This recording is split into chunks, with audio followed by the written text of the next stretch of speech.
Springfield, Vermont native Mike Roos is an investigations detective for the Vermont State Police. He does not moonlight as a taxi driver. He does, however, have a lifelong fondness for New York City cabs.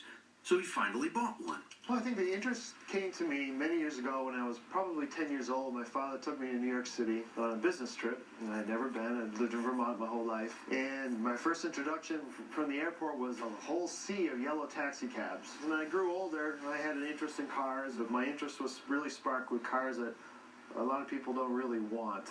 And I've always thought to myself, there's no better car than a New York City cab, because really nobody wants one. Bruce found one he wanted on Craigslist, a 2006 Ford Crown Victoria, which did 5 years of service in New York City, logging over 300,000 miles. The picture of it was next to this curb with the plates off of it, and I just thought, it's like literally kicked to the curb. Bruce paid $1,000, kept the off-duty roof light on, and never considered a paint job.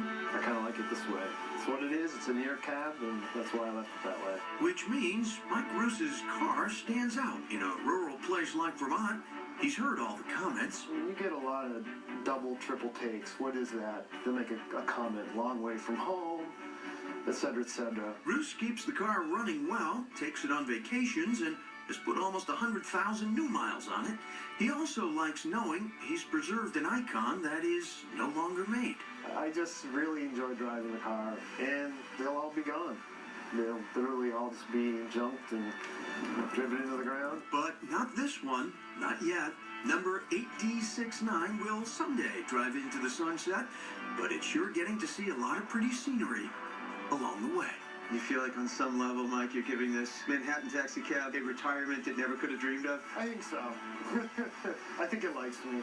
I hope so.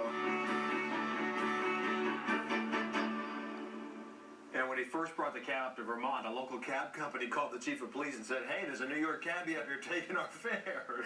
Not the case. He's definitely off duty, but the best part is every once in a while he finds somebody sitting in the back seat, which I think is hysterical. It is hysterical. That may be a kind of deal. You never know. That is Chronicle.